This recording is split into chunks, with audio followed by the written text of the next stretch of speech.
जय श्रीराम ताईंनो आणि दादांनो.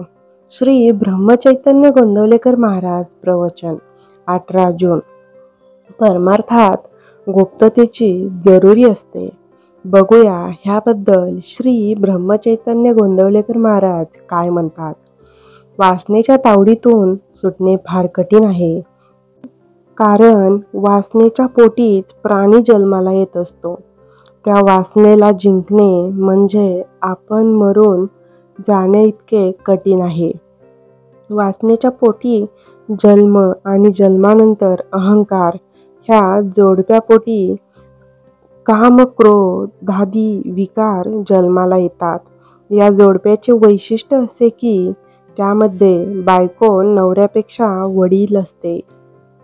कारण आधी वासना आणि त्यातून पुढे अहंकार भगवंताजवळ बास ठेवला तरच वासना नष्ट होते. प्रपंच मुळात चांगलाही नाही आणि वाईटही नाही. प्रपंचातली वासना बाहेर काढणे याचेच नाव परमार्थ. प्रपंचात प्रसिद्धीची जरुरी वाटते, त्यांच्या उत्तर परमार्थात गुप्ततेची जरुरी असते. समजा एखाद्या बाईने दागिने हवेत म्हणून नवऱ्याजवळ हट्ट धरला आणि नवऱ्याने तिला हवे असलेले सर्व दागिने देण्याचे कबूल केले, पण अट अशी घातली की जेव्हा दागिने अंगावर घालायचे असतील त्यावेळी ते घालून खोलीची दारे खिडक्या बंद करून आत बसले पाहिजे.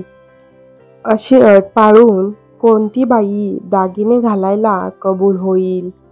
कारण दागिने लोकांनी पाहण्यातच तिला समाधान आहे. ही झाली प्रपंचातली रीत. परमार्थात याच्या उलट गुप्ततेची गरज आहे. आपली साधना कोणाच्याही नजरेत न येईल अशी खबरदारी घ्यावी. कारण परमार्थाला दृष्ट फार लवकर लागते. ती केवळ इतर लोकांचीच लागते असे नसून आपली स्वतःची सुद्धा लागण्याचा फार संभव असतो. म्हणून परमार्थात गुप्तता असावी आणि आपल्या हातून जे साधन होते आहे ते सद्गुरू किंवा परमात्मा यांच्या कृपेनेच माझ्याकडून करून घेतले जात आहे ही जाणीव ठेवावी. आजारी माणसाने नुसते पडून राहावे, पण औषध मात्र नियमाने घ्यावे. बाकीच्या गोष्टी इतर लोक करतात, औषध मात्र आपण स्वतःच घेतले पाहिजे. एखादा मोठा राजा जरी झाला तरी कडू औषध दासीला देऊन काही त्याचा रोग बरा होत नाही. त्याचप्रमाणे परमार्थात भगवंताचे स्मरण ठेवण्याचे काम आपल्या स्वतःलाच करायला पाहिजे. उगीच कुणाच्या नादी लागू नये.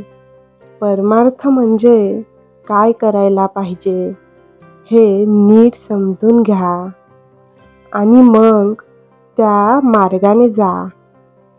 कोणाला फसवू नका, कारण स्वतः फसणे हे जगाला फसवण्या इतकेच पाप आहे. ज्याचा प्रपंचात पाठीराखा परमात्मा आहे त्याच्या तो प्रपंचच परमार्थ होतो. उलट ज्याचा पाठीराखा अभिमान आहे त्याचा परमार्थ देखील प्रपंचच म्हटला पाहिजे. बोधवाक्य. बाहेरून प्रपंच दिसावे पण आत मात्र परमार्थी असावे ही खरी कला आहे. प्रवचनाच्या शेवटी मी जय श्रीराम नामाचा जप करणार आहे.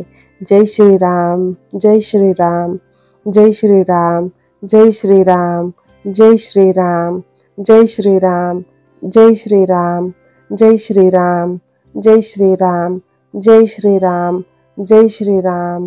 रामाच्या चरणी नमन करून मी आजच्या पानाचा शेवट करते. धन्यवाद.